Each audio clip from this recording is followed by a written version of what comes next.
estamos nesse momento, no momento de expansão do OP, eu diria de diversificação, porque estão a nascer várias famílias, vários diferentes modelos que estão se relacionando de maneira diferente com contexto, que são contextos sociais, contextos territoriais, mas também contextos políticos. Por exemplo, eu acho que nesse momento, além da América Latina e do continente europeu, onde a dinâmica expansiva já mais ou menos está consolidada, com fenômenos como a institucionalização do OP em algumas leis, no caso da Europa, a lei regional da região Lácio, por exemplo, no caso da América Latina, as leis nacionais do Peru e da República Dominicana.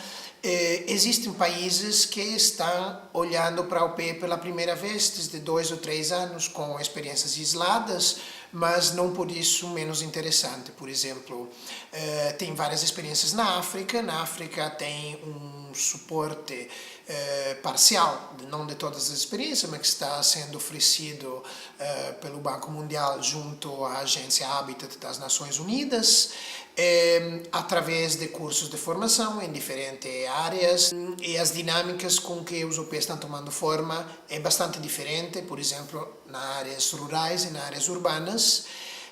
Mas tem também primeiras experiências na China, por exemplo, na Coreia, com cortes bastante diferentes. Por exemplo, na China são experiências bastante isoladas, que chegam desde o interessamento de governos locais.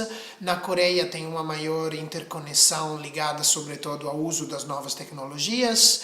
Tem uma diversificação de contextos que está entrando em lugares que têm novas problemáticas a trazer. Por exemplo, no contexto africano, tem o problema que nas áreas rurais, muitos dos países preveem que as aldeias rurais se automantenham em termos econômicos, autossustentem através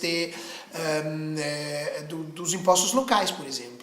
Em anos que os gafanhotos ou a falta de água criam problemas aos cultivos, acontece que ninguém vai pagar impostos e o município se encontra na impossibilidade total de fornecer serviços, por exemplo, aos munícipes.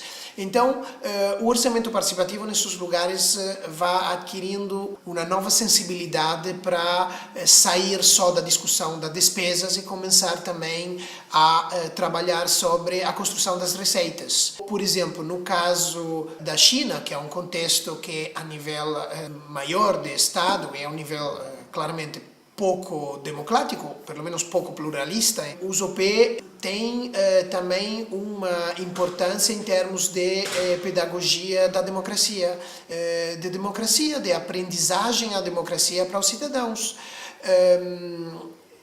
No caso, por exemplo, da Europa do Leste também, o OP é uma inovação importante, além de ter uma força também para contrastar alguns poderes ocultos, digamos, ligados à corrupção ou ligados a alguns tipos de máfias que atuam em âmbito urbano. Não são problemas novos.